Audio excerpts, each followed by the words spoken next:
This demonstration shows the key concepts of programmable seamless virtual clouds.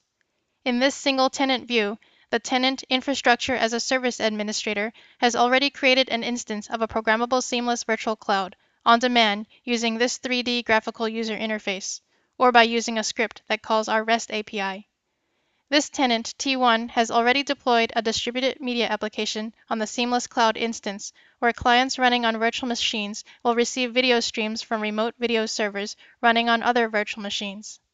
The tenant has a portion of its SeamlessCloud in its distributed private cloud. These on-premise resources are shown as cubes at the top on the left side of the screen. Off-premise resources are shown as cubes at the bottom of the screen. Some of these off-premise resources are in a public cloud with 2 data centers, one in California and one in New York, as you can see in green near the bottom on the left side of the screen. Other off-premise resources are in a different public cloud in Texas, as you can see in green on the right side of the screen. In our framework, we allow the user to easily specify which resources should have reachability to which other resources. On the left side of the screen, the user has already established reachability between a subset of California and New York resources as shown by the cylinders. We see that the selected clients in California and New York are receiving video streams from servers in California and New York.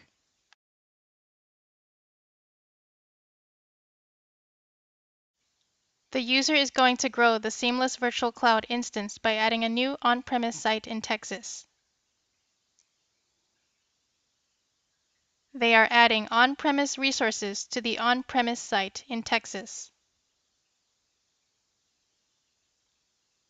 They are specifying that on-premise and off-premise resources in Texas should be able to reach each other.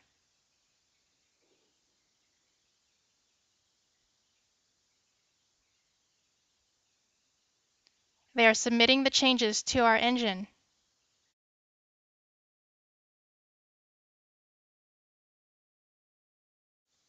In the lower debugging window, you see that in our secret sauce, our engine is mapping the new part of the SeamlessCloud instance onto a virtual network by programming the network, in this case using Cisco 1PK and the OpenStack Neutron APIs.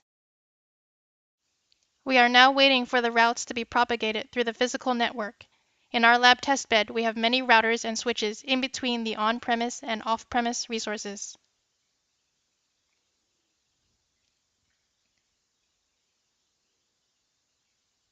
We see that a new video has just appeared in the Texas quadrant of the screen. The client in Texas has reachability to the server in Texas. On the left side of the screen is the part of the tenant's Seamless Virtual Cloud that corresponds to Cloud Service Provider 1. On the right side of the screen is the part that corresponds to Cloud Service Provider 2.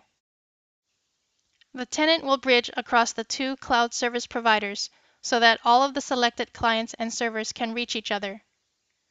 Only a few clicks are needed to create this bridge using the GUI. Only 2 API calls are needed when using a script instead of the GUI.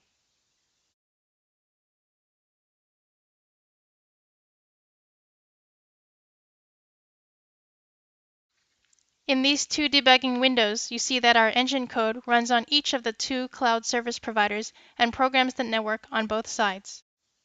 You will see the videos starting to appear for clients connected to servers in Texas and for clients in Texas connected to servers in California and New York.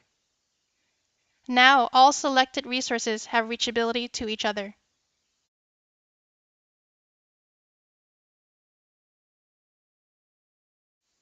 The tenant is going to shrink the Seamless Virtual Cloud instance by selecting an on-premise site in California and deleting it.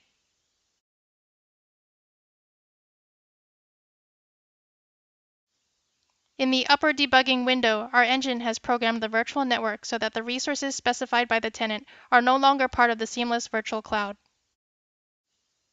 Since the clients in California are no longer part of the Seamless Virtual Cloud, they will no longer be able to receive the video streams. The videos for the clients in California are frozen. The clients in the other regions continue to receive the video streams, so they are still moving.